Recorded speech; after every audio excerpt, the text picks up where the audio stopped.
Hey everyone, we are here in my office. This is not an angle you usually see for me. I'm gonna tell a story I've done multiple presentations on, and that is Belle Isle. Now, I'm from Richmond, Virginia, and I'm a historian. I've been doing history for probably like 15 to 17 years at this point. It's been a huge part of my life. History and genealogy. Civil War history is never something that I really focus on. Even though I'm from Richmond and I specialize in Richmond history, Civil War is just not like a focus of mine until I started researching Belle Isle. Belle Isle is an island in the river. It's about 3 miles long, and it is a park. It's a city park, so you can cross a footbridge. You can go out to the island. In the summer, it's a big spot for boating, swimming, fishing. It's a big place that we all love. It's a very special place to us here in Richmond. Um, and if you have heard, one of the other islands in the river was just purchased and will be developed into a new park. So these river parks are really in Richmond. We have a park system that is riverbanks, so we can go to the river in their public spaces. Belle Isle has a long history. Was first settled by the Native Americans. Obviously, there was fishing villages on the island. There are historical markers down there that talk about how the Native American boys would like ride Great Atlantic Sturgeon in like a coming of age ritual. And the Great Atlantic Sturgeon are apparently like 8 feet long. Because, like, you guys know, I work seasonally for RV Paddle Sports doing ghost tours for them. And they were telling me about the sturgeon tours they do. And yeah, they're freaking huge. And they have their migration season like once a year. So Belle Isle was first settled by the white man in like 16, oh god, I want to say like 1611 or so, and the Birds were the first white people to own it.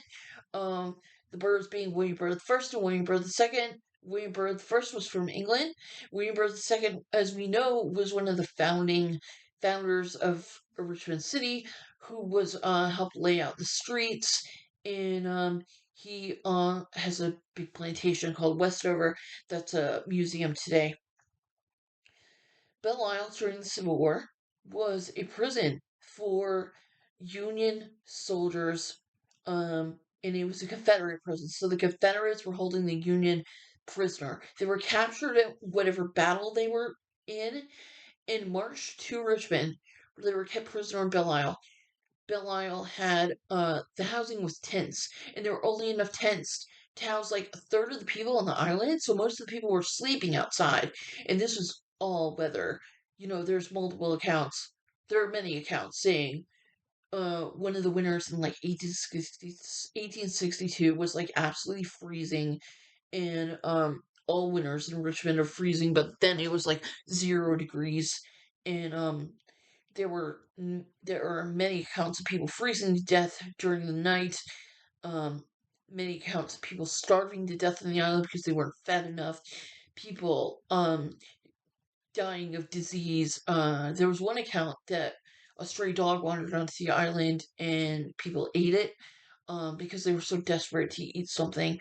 The prisoners weren't allowed to bathe, and so they had this thick layer of dirt and mud caking their skin. Um, this was actually fully exposed in a 300-page report called, if I can remember, the narratives, sufferings, and privations of United States officers in the hands of the rebel authority, I think is the title. Those books had long titles back in the day.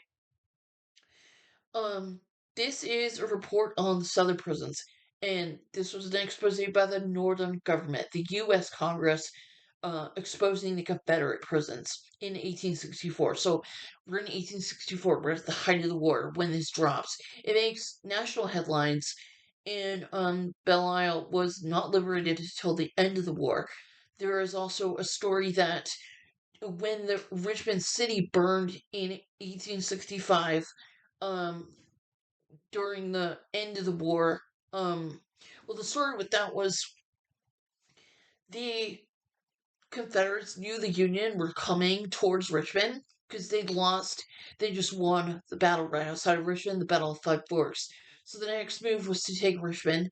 The Confederates were ordered to burn their storehouses. They were ordered to burn their warehouses, gunpowder, everything, sink their ships in the river, and abandon the city. So they set fire to these places.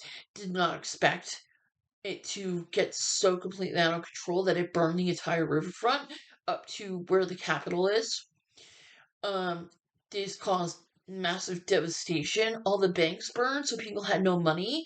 And this was the very end of the Civil War, as the next incident was literally the surrender of Appomattox, like 5 days after the fall of Richmond. So Confederate money was then rendered worthless. So people had no money.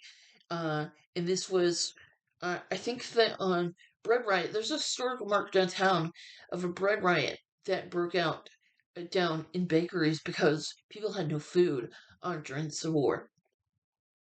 So this is Belle Isle. I'm sorry, I get lost in your train of thought. Belle Isle was supposed to be liberated on the night the city was burned, but they murdered Dahlgren. The Confederates killed Dahlgren, who was a Union general, I think. Not entirely sure. But he was supposed to be the one liberating Belle Isle. I guess they found out about it and killed him in the process. But yeah, did get liberated at the end of the war. Um, they were initially the dead buried on Belle Isle. They were later exhumed to Richmond National Cemetery, which is the Union cemetery, whereas Hollywood is a Confederate cemetery. Um, Belle Isle, to this day, is one of the most haunted places in the city. It is has like extreme paranormal activity all the time. I experience it every time I'm there. Footsteps walking behind you, very common. Moving shadows, very common. There's this one specific spot. It's over the bridge on the south side of the island that goes toward the 21st Street like entrance to the park. And if you go towards that bridge, it's like that specific corner where I always think I hear someone like crashing through the woods, and I turn around and look, and there's nobody there. I've definitely heard voices down there. Spoken to a lot of people who say they hear marching, like feet marching. Um, have been on ghost hunts there. We had activity on a theremin when there was nothing touching it. My friend says she felt like there were tons of eyes watching her. Um, I do a presentation on Haunted Belle Isle. I last did this presentation at the Nightmare Weekend convention here in Richmond in October. I've also done this presentation live at other theaters and stuff. So, yeah, if you want to come here, Haunted Belle Isle in full. I should do that for this YouTube channel, actually.